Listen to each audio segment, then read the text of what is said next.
Setelah kita mengetahui bahwasanya urusan cinta itu adalah urusannya Allah, dan akhirnya antum tahu bahwasanya kalau antum memimpikan seseorang, tapi ternyata orang yang antum mimpikan itu tidak merespon apa yang antum sampaikan, yang antum utarakan, dan antum kemudian ingin dapatkan, maka fahami berarti dia hatinya itu dibolak-balikkan sama Allah. Akhirnya disitulah kita mampu untuk menyembuhkan dan mengobati penyakit di dalam hati kita ketika kita tidak terlalu benci kepada orang yang pernah tidak merespon ucapan dan perasaan cinta kita. Karena kita tahu akhirnya sebagaimana aku jatuh cinta tanpa sebab, mungkin dia pun menolak saya pun tanpa sebab yang dia tidak mampu kuasai.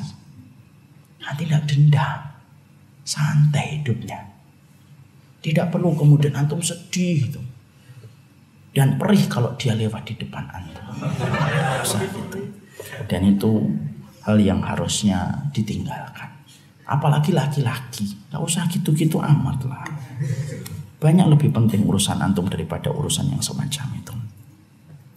Yang kedua, ketika cinta merupakan anugerah dari Allah, cinta itu berkaitan erat dengan proses takdir. Berarti takdir itu tidak ada yang buruk. Kalau kemudian buruk itu disebabkan karena dosa-dosa dan kemaksiatan kita. Karena kemudian kita harus paham ketika cinta itu adalah anugerah dari Allah, berarti di situ ada proses takdir. Karena semua kejadian yang terjadi di atas muka bumi ini tidak pernah terjadi kecuali karena takdir yang Allah berikan. Wa ma tasqutu min waraqatin illa ya'lamuha, sampai urusan daun yang jatuh, di mana jatuhnya, apa penyebab jatuhnya, berapa kecepatan daun itu ketika jatuh, di mana ordinatnya di atas muka bumi ketika daun itu jatuh, semuanya itu atas ilmu yang Allah miliki dan ditentukan di dalam Lauhul Mahfuz yang sudah Allah tetapkan pada kehidupan manusia. Sama, cinta pun merupakan bagian dari takdir. Makanya ketika kita memahami takdir, Allah tidak pernah mendolimi kita melalui takdirnya. Kalau ada orang yang mengatakan ketika dia putus cinta atau ketika cinta itu tidak merespon apa yang dia harapkan, jangan pernah berkata kenapa ya Allah dia tidak menerima. Jangan bertanya kenapa sama Allah. Yang suka bertanya kenapa sama Allah itu merupakan ciri khasnya orang yang tidak memiliki akal. Makanya Allah sampaikan pada juz yang kedua surat Al-Baqarah, sayaqulu sufaha ma wallahu man qiblatihim allati kanu 'alaiha. Orang bodoh itu ketika dulu kiblat itu pindah dari Masjidil Aqsa menuju kepada Masjidil Haram. Orang-orang yang bodoh itu Allah mensifati sayaqulu sufaha. Orang-orang bodoh itu bertanya, kenapa sih kiblatnya berubah-ubah? Sampai para ulama mengatakan salah satu identitas orang yang bodoh dalam iman itu suka bertanya-tanya sama Allah. Kenapa ya Allah? Kenapa ya Allah? Allah itu tidak patut ditanya. Makanya Allah sampaikan dalam surat Al-Anbiya, la yus'alu amma yaf'alu wa hum yus'alun. Allah tidak pernah ditanya, tapi kitalah yang ditanya sama Allah. Wong keputusan juri aja tidak mampu diganggu gugat, kok keputusannya Allah diganggu gugat? Keputusan wasit hari ini ikhwan, ini dalam masalah bola yang sifatnya recehan dibandingkan kehidupan kita. Bola itu yang namanya keputusan wasit itu tidak mampu diganggu gugat. Ketika dia mengatakan handsball penalti, walaupun 11 pemain bermaksud untuk nonjok wasitnya, keputusan wasit tidak mampu untuk dianulir, ya atau tidak? Bahkan maaf, bantuan TV hari ini pun hanya membackup saja. Tapi kalau sudah wasit yang menentukan, tidak mampu diganggu gugat. Loh, kalau wasit aja dihormati dalam sepetak lapangan bola, padahal itu cuma urusan bola masuk ke pistar gawang, hanya urusan itu kita sepakat untuk mentaati wasitnya. Loh, masa urusan kehidupan kita yang penting dunia akhirat dan kita menggantungkan surga kita kepada Allah, lalu kita menggugat Allah gitu? Ya salah, tidak benar gitu. Makanya kemudian di situ akhirnya kemudian kita mendapati apa? Urusan takdir itu tidak ada yang salah ikhwan. Kalaupun tampaknya salah, itu cara kita yang salah ketika memandang. Saya sudah sering sampaikan dalam banyak kesempatan ilmu ya. Ini saya sampaikan ulang. Antum paham ya, saya ambilkan ilustrasi yang mudah. Kalau ada orang infeksi kakinya, datang ke dokter. Dokter kemudian meriksa infeksinya. Loh, infeksinya sudah parah. Dicek lagi. Wah, ini harus diamputasi.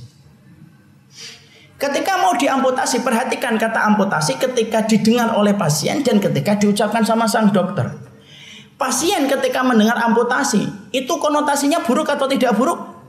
Buruk. dari 2 kaki jadi 1 kaki. Yang asalnya bisa jalan normal harus pakai sesuatu. Yang asalnya bisa naik motor normal harus pakai penyangga. Yang asalnya bisa mengendarai mobil kemudian mungkin agak susah mengendarai mobil. Maka pasien ketika mendengar kata amputasi buruk, itu pasien. Tapi maaf, bagi dokter ketika mengucapkan kalimat amputasi, dokter itu ketika mengucapkan amputasi kepada pasien, itu konotasinya baik atau buruk? Baik, karena dokter tahu ini bapak kalau tidak diamputasi, itu infeksinya nanti menjalar ke atas, nyentuh ke jantung, nyentuh ke lambung, sakitnya lebih parah 3 kali lipat daripada sakit ketika infeksi itu di kaki, dan bapak akan kesakitan lebih parah daripada kesakitan yang dirasakan hari ini dan mengakibatkan kematian, dan itu akibat fatal. Sekarang kita lihat ikhwan, sama-sama kata amputasi antara dokter dengan pasien, cara memandangnya itu beda. Makanya maaf, kita ini kadang-kadang ketika menghadapi takdir, kita pandangannya itu terkadang sebagaimana pandangan pasien, buruk, nggak dapat sebagaimana yang saya impi-impikan. Padahal tanpa kita sadari di situ ada keburukan yang antum akan dapatkan kalau antum akhirnya dapat dia. Maaf ya ikhwan, contoh ya, kadang-kadang antum minta mobil, tidak dikasih mobil sama Allah. Antum seumur hidup hanya pakai motor. Kalau hujan kepanasan, kalau panas kehujanan, itu terkadang bukan Allah tidak mengabulkan permohonan antum untuk mendapatkan mobil, tapi Allah tahu orang ini kalau dapat mobil, nanti kemungkinan dia itu akan mendapatkan kecelakaan. Ketika Allah mencintai dia supaya dia tidak kecelakaan yang berakibat fatal, Allah tidak memberikan kepadanya mobil supaya dia menikmati motornya. Cara Allah itu kan beda dengan caranya kita. Karena ilmunya Allah beda dengan ilmunya kita. Ilmu kita hanya sejumput. Kita hanya melihat apa yang kita jumpai. Tapi kita tidak melihat apa yang tidak kita jumpai. Padahal Allah melihat apa yang Allah jumpai dan melihat apa yang tidak dijumpai manusia. Itu Allah. Makanya kalau kemudian dalam pernikahan, dalam urusan asmara kok tiba-tiba tidak mendapatkan apa yang kita harapkan, maka sesungguhnya tidak ada yang buruk. Mungkin Allah hindarkan dari antum karena Allah tahu ujiannya ketika bersama dia menjadi lebih berat. Allah pilihkan yang lebih ringan kualitasnya dengan antum, tidak Allah berikan kepadanya. Makanya kan saya sering berulang-ulang berkata kan, orang itu kalau tidak jodoh dengan kita, mungkin dia baik, tapi yang jelas dia tidak tepat untuk kita. Jadi kalau dia berkata, kamu kemarin ditolak ya sama Rini. Iya. Kok bisa? Dia kan orangnya baik. Memang dia baik, tapi dia tidak tepat untuk saya. Itu menghibur aja itu sebenarnya. Maka kemudian di situ akhirnya kita menjumpai bahwasanya urusan itu harus dikembalikan kepada urusan takdir, dan takdir itu selalu berjalan dalam kebaikan. Maaf ya ikhwan, antum pernah melihat apa yang pernah saya perhatikan? Pernah ngelihat ada tayangan WA, potongan video yang cukup viral, ada laki-laki yang berdiri di pinggir trotoar. Lihat, tiba-tiba dia lagi berdiri menikmati lalu lalang mobil. Terekam CCTV tanpa disadari olehnya. Ada sesuatu yang menyerang kakinya, tapi tidak kelihatan di video itu. Kelihatannya semut. Marah atau tidak marah dia? Marah. Bagaimana ekspresi marahnya? Nampak bagaimana emosinya ketika menghentak-hentakkan kakinya. Karena semut itu mengganggunya. Mundur dia beberapa langkah. Baru saja dia mundur beberapa langkah, apa yang terjadi? Tiba-tiba terpental itu mobil yang begitu kencang, melewati tepat di tempat dia berdiri beberapa menit sebelumnya.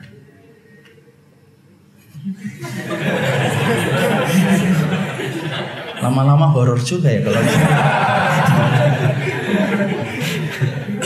maka kemudian ceritanya jadi beda ya. Maka kemudian akhirnya ketika nabrak, maka kemudian akhirnya dia selamat. Kadang-kadang jodoh yang antum pilih dikirimkan oleh Allah semut-semut pengganggunya, dan ternyata semut pengganggu itu yang justru menyelamatkan kita. Ditolak cinta itu beban, tapi terkadang beban itu yang menyelamatkan kita. Pernah dapati ada sebuah truk, kemudian masuk jurang, akan masuk jurang tapi tidak jadi karena kepala dari truknya sudah di atas jurang, tetapi bebannya memberatkan itu di atas jalan. Kadang-kadang ditolak cinta itu beban, tapi yang beban itulah yang menyelamatkan kita. Jadi kalau nanti ada orang dia nolak saya, memang beban, tapi mungkin ini lebih selamat daripada saya nikah sama dia. Berarti kita tetap tersenyum dan tidak perlu frustasi. Makanya itu yang menjadikan kita paham, ikhwan. Itulah yang menjadikan kita harus memahami takdir itu adalah miliknya Allah. Takdir itu berjalan dalam kebaikan. Ya, kalau kemudian ternyata antum masih dalam kondisi melihat, kemudian akhirnya antum menggugat kepada Allah. Kalau terus antum gugat kepada Allah, terus keadaan berubah gitu. Setelah antum marah-marah sama Allah, kemudian Allah akan kemudian takut sama antum, mimpi. Maka justru Allah tambah murka kepada kita. Allah itu sayangnya kepada kita lebih daripada sayangnya ibu kepada kita. Itu Allah. Tidak usah ragu antum. Ya, karena kalau ibu, maaf ya, ibu itu sayangnya kepada anak luar biasa atau tidak, ikhwan? Luar biasa. Maaf ya, ibu dengan bapak mana yang paling sayang sama anak? Ibu. Ibu itu kalau punya uang 20.000 hanya beli ayam satu, anaknya minta, itu dikasih ayam semua, ya atau tidak? Rela ibunya tidak makan, hanya makan timunnya. Lalu kalau ditanya sama anaknya, bu kok nggak makan ayam? Ya lagi diet ayam, kan gitu. Walaupun dia netes lihat anaknya makan ayam. Itu kalau ibu, kalau bapak kan beda. Kalau bapak punya uang 20.000 beli ayam satu, bapak gimana? Separuh-separuh ya? Nah, itu bapak.